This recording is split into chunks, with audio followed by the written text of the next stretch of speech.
أعوذ بالله من الشيطان الرجيم. بسم الله الرحمن الرحيم. الحمد لله الذي أنزل على عبده الكتاب ولم يجعل له عوجا قيما لينذر بأسا شديدا من لدنه ويبشر المؤمنين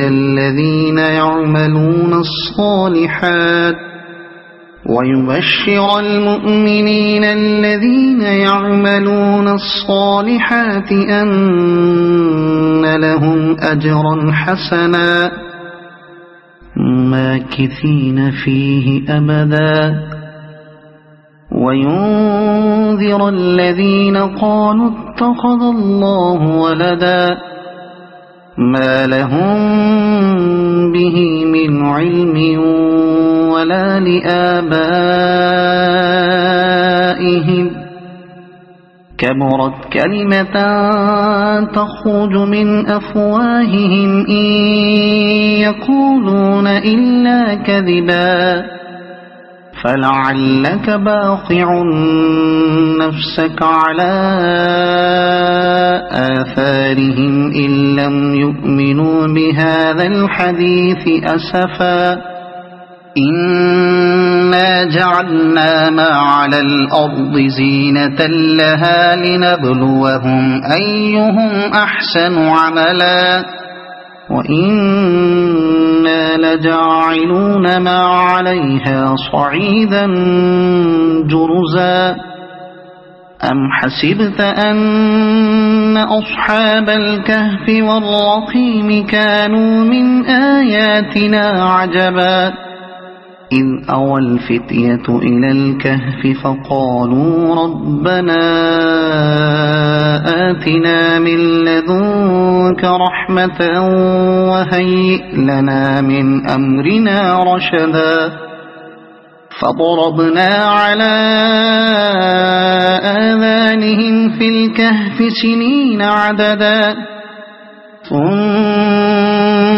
بعثناهم لنعلم أي الحزبين أحصى لما لبثوا أمدا نحن نقص عليك نبأهم بالحق إنهم فتية آمنوا بربهم وزدناهم هدى وربطنا على قلوبهم إذ قاموا فقالوا ربنا رب السماوات والأرض لن ندعو من دونه إلها لقد قلنا إذا شططا هؤلاء قومنا اتخذوا من دونه آلهة لولا يأتون عليهم بسلطان بين فمن أظلم ممن افترى على الله كذبا وإذ اعتزلتموهم وما يعبدون إلا الله فأووا إلى الكهف ينشر لكم ربكم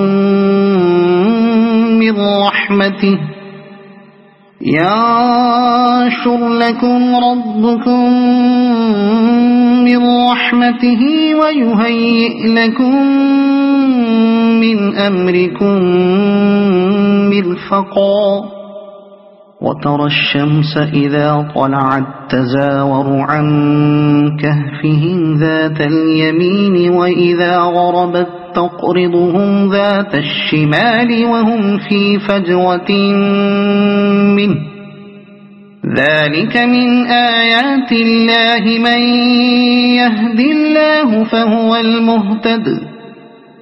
ومن يضلل فلن تجد له وليا مرشدا وتحسبهم أيقاظا وهم رقود ونقلبهم ذات اليمين وذات الشمال وكلبهم باسط ذراعيه بالوصيد لو اطلعت عليهم لوليت منهم فرارا ولملئت منهم رعبا وكذلك بعثناهم ليتساءلوا بينهم قال قائل منهم كم لبثتم قالوا لبثنا يوما أو بعض يوم قالوا ربكم أعلم بما لبثتم فابعثوا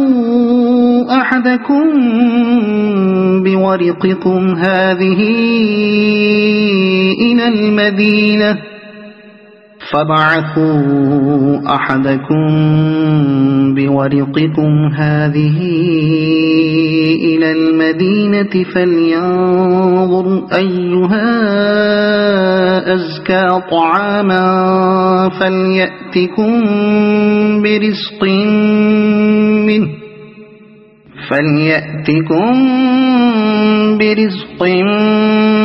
منه وليتلطف ولا يشعرن بكم أحدا إنهم إن يظهروا عليكم يرجموكم أو يعيدوكم في ملتهم ولن تفلحوا إذا أبدا وكذلك أعثرنا عليهم ليعلموا أن وعد الله حق وأن الساعة لا ريب فيها إذ يتنازعون بينهم أمرهم فقالوا بنوا عليهم بنيانا ربهم أعلم بهم قال الذين غلبوا على أمرهم لنتخذن عليهم مسجدا سيقولون ثلاثة رابعهم كلبهم ويقولون خمسة سادسهم كلبهم رجما بالغيب ويقولون سبعة وثامنهم كلبهم قل ربي أعلم بعدتهم ما يعلمهم إلا قليل فلا تمار فيهم إلا مراء ظاهرا ولا تستفت فيهم منهم أحدا ولا تقولن لشيء إني فاعل ذلك غدا إلا أن يشاء الله واذكر ربك إذا نسيت وقل عسى أن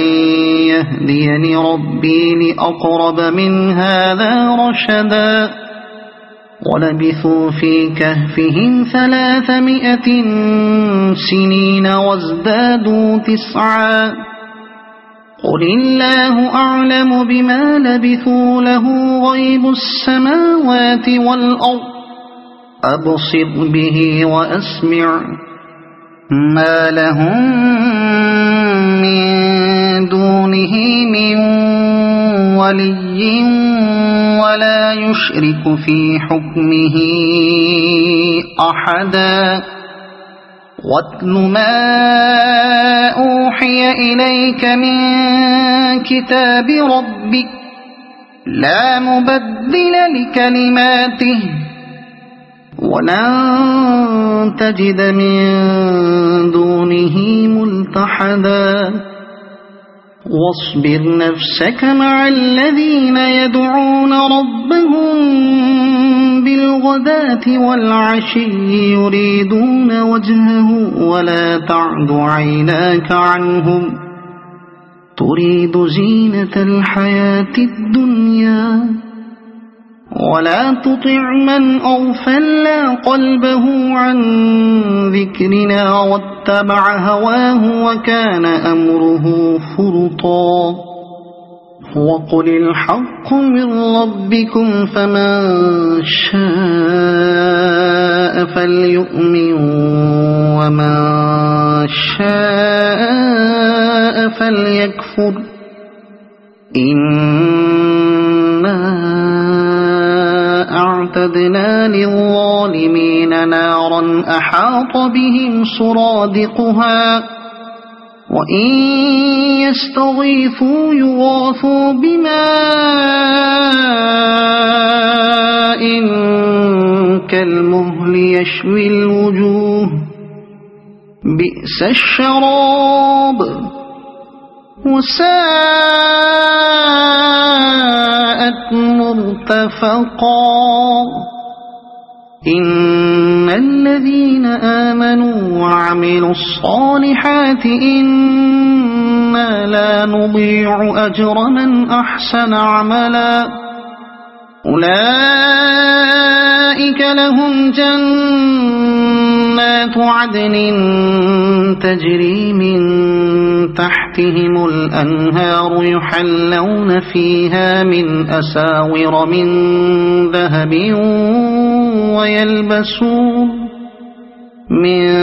ذهب ويلبسون ثيابا خضرا من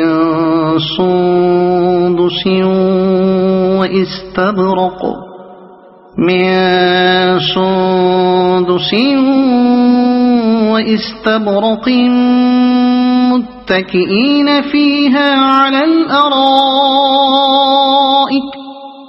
واستبرق متكئين فيها على الأرائك نعم الثواب وحسنت مرتفقا واضرب لهم مثل الرجلين جعلنا لأحدهما جنتين من أعناب وحففناهما بنخل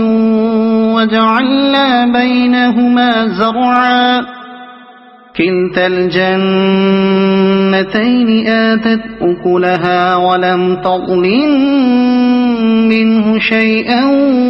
وفجرنا خلالهما نهرا وكان له ثمر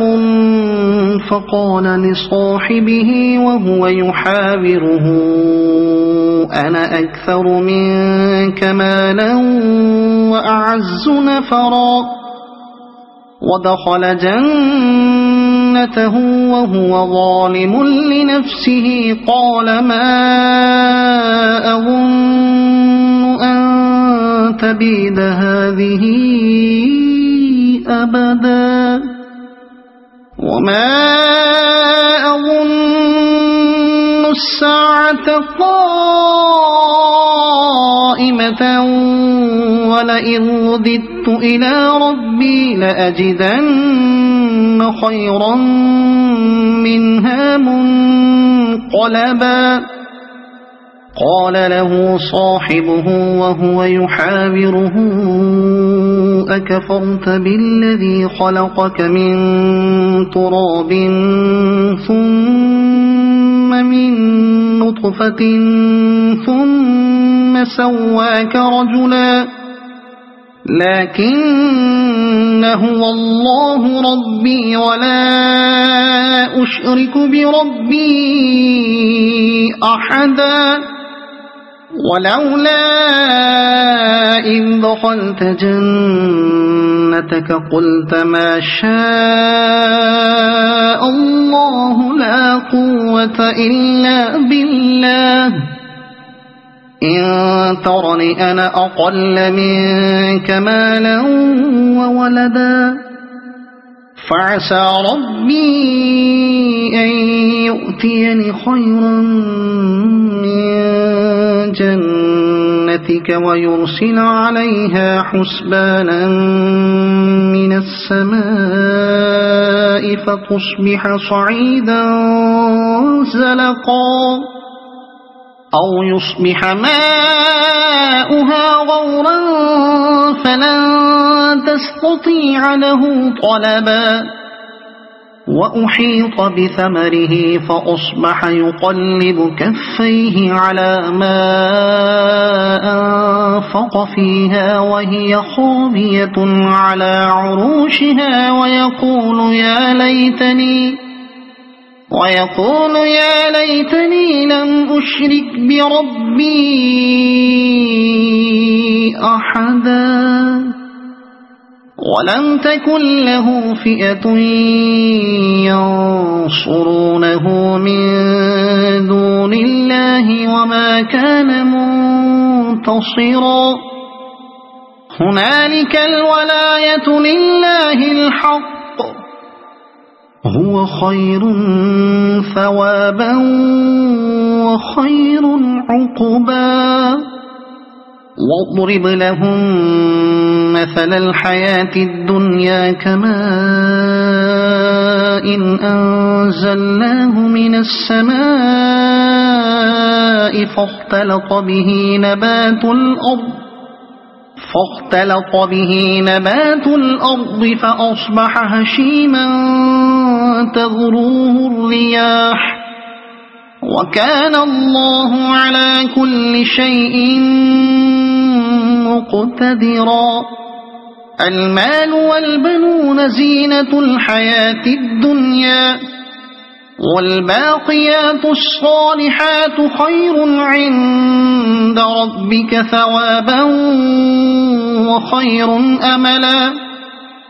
ويوم نسير الجبال وترى الأرض بارزة وحشرناهم فلم نغادر منهم أحدا وعرضوا على ربك صفا لقد جئتمونا كما خلقناكم أول مرة بل زعمتم أن لن نجعل لكم موعدا ووضع الكتاب فترى المجرمين مشفقين مما فيه ويقولون يا ويلتنا ما لهذا الكتاب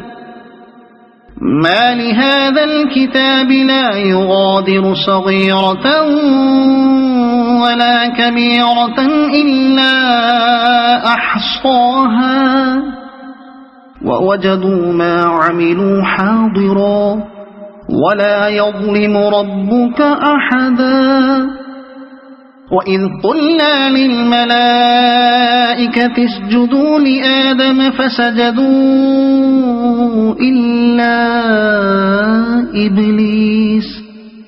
كان من الجن ففسق عن أمر ربه أفتتخذونه وذريته أولياء من دوني وهم لكم عدو بئس للظالمين بدلا ما أشهدتهم خلق السماوات والأرض ولا خلق أنفسهم وما كنت متخذ المضلين عضدا ويوم يقول نادوا شركائي الذين زعمتم فدعوهم فلم يستجيبوا لهم وجعلنا بينهم موبقا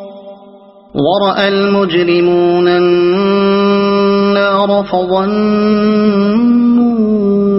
أنهم واقعوها ولم يجدوا عنها مصرفا ولقد صرفنا في هذا القرآن للناس من كل مثل وكان الإنسان أكثر شيء جدلا وما منع الناس أن يؤمنوا إذ جاءهم الهدى ويستغفروا ربهم إلا أن تأتيهم سنة الأولين إلا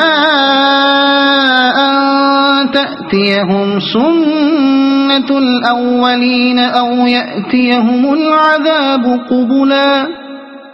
وما نرسل المرسلين إلا مبشرين ومنذرين ويجادل الذين كفروا بالباطل ليدحضوا به الحق واتخذوا آياتي وما أنذروا هزوا ومن أظلم ممن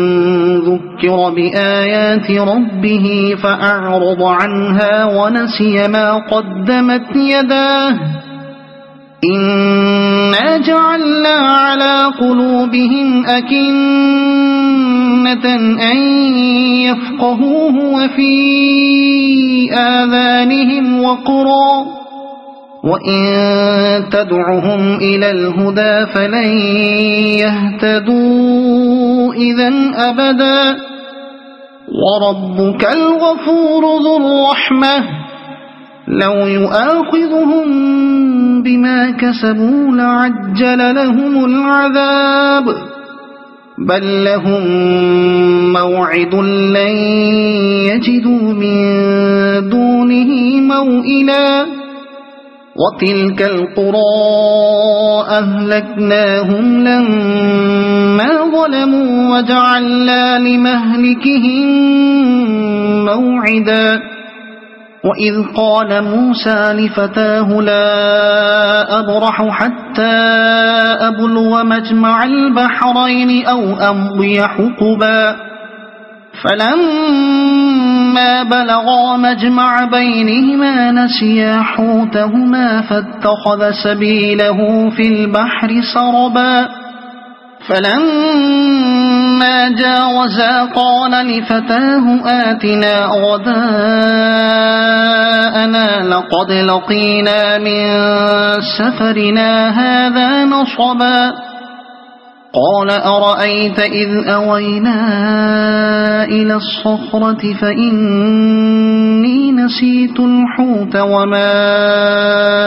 أنسانيه إلا الشيطان أن أذكره واتخذ سبيله في البحر عجبا قال ذلك ما كنا نبغي فارتدا على آثارهما قصصا فوجدا عبدا من عبادنا آتيناه رحمة من عندنا وعلمناه من لدنا علما قال له موسى هل أتبعك على أن تعلمني مما علمت رشدا قال إنك لن تستطيع معي صبرا وكيف تصبر على ما لم تحط به خبرا قال ستجدني إن شاء الله صابرا ولا أعصي لك أمرا قال فإن اتبعتني فلا تسألني عن شيء حتى أحدث لك منه ذكرا فانطلقا حتى إذا ركبا في السفينة خرقها قال أخرقتها لتغرق أهلها لقد جئت شيئا إمرا قال ألم أقل إنك لن تستطيع معي صبرا قال لا تؤاخذني بما نسيت ولا ترهقني من أمري عسرا فانطلقا حتى إذا لقيا غلاما فقتله قال أقتلت نفسا زكية بغير نفس لقد جئت شيئا ذكرا قال ألم أقل لك إنك لن تستطيع معي صبرا قال إن سألتك عن شيء بعدها فلا تصاحبني قد بلغت من لدني عذرا فانطلقا حتى إذا أتيا أهل قرية استطعما أهلها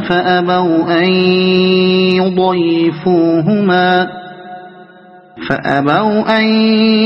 يضيفوهما فوجدا فيها جدارا يريد أن ينقض فأقامه قال لو شئت لاتخذت عليه أجرا قال هذا فراق بيني وبينك سأنبئك بتأويل ما لم تستطع عليه صبرا أما السفينة فكانت لمساكين يعملون في البحر فأردت أن أعيبها وكان وراءهم ملك يأخذ كل سفينة غصبا وأما الغلام فكان أبواه مؤمنين فخشينا أن يرهقهما طغيانا وكفرا فأردنا أن يبدلهما ربهما خيرا منه زكاة وأقرب رحما وأما الجدار فكان لغلامين يتيمين في المدينة وكان تحته كنز لهما وكان أبوهما صالحا فأراد ربك أن يبلغا أشدهما ويستخرجا كنزهما رحمة من ربك وما فعلته عن أمري ذلك تأويل ما لم تستطع عليه صبرا ويسألونك عن ذي القرنين قل سأتلو عليكم منه ذكرا إنا مكنا له في الأرض وآتيناه من كل شيء سببا فأتبع سببا إنا مكنا له في الأرض وآتيناه من كل شيء سببا فأتبع سببا حتى إذا بلغ مغرب الشمس وجدها تغرب في عين حمئة ووجد عندها قوما قلنا يا ذا القرنين إما أن تعذب وإما أن تتخذ فيهم حسنا قال أما من ظلم فسوف نعذبه ثم يرد إلى ربه فيعذبه عذابا نكرا وأما من آمن وعمل صالحا فله جزاء الحسنى وسنقول له من أمرنا يسرا ثم أتبع سببا حتى إذا إذا بلغ مطلع الشمس وجدها تطلع على قوم لم نجعل لهم من دونها سترا كذلك وقد أحطنا بما لديه خبرا ثم أتبع سببا حتى إذا بلغ بين السدين وجد من دونهما قوما لا يكادون يفقهون قولا قالوا يا ذا القرنين إن يأجوج ومأجوج مفسدون في الأرض فهل نجعل لك خرجا على أن تجعل بيننا وبينهم سدا قال ما مكني فيه ربي خير فأعينوني بقوة أجعل بينكم وبينهم ردما آتوني زبر الحديد حتى إذا ساوى بين الصدفين قال انفخوا حتى إذا جعله نارا قال آتوني أفرغ عليه قطرا فما استطاعوا أن يظهروه وما استطاعوا له نقبا قال هذا رحمة من ربي فإذا جاء وعد ربي جعله دكاء وكان وعد ربي حقا وتركنا بعضهم يومئذ يموج في بعض ونفخ في الصور فجمعناهم جمعا وعرضنا جهنم يومئذ للكافرين عرضا الذين كانت أعينهم في غطاء عن ذكري وكانوا لا يستطيعون سمعا أفحسب الذين كفروا أن يتخذوا عبادي من دوني أولياء إنا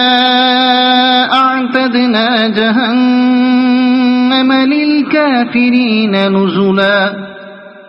قل هل ننبئكم بالأخسرين أعمالا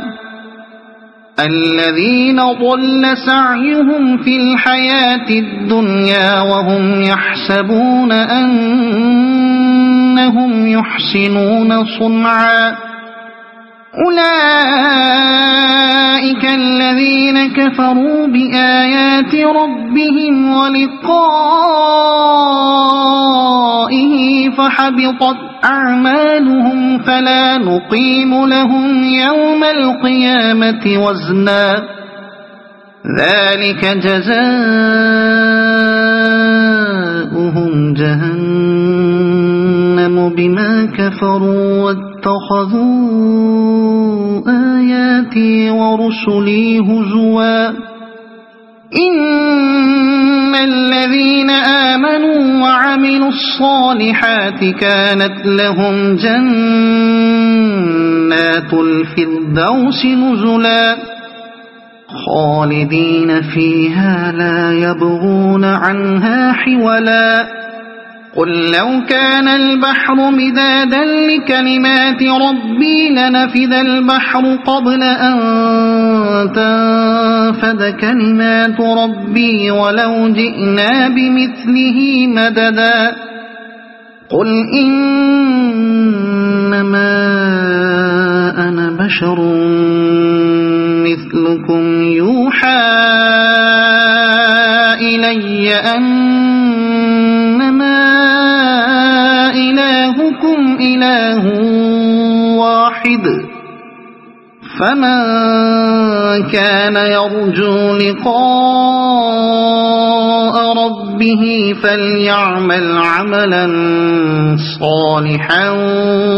ولا يشرك بعبادة ربه أحدا. صدق الله العظيم.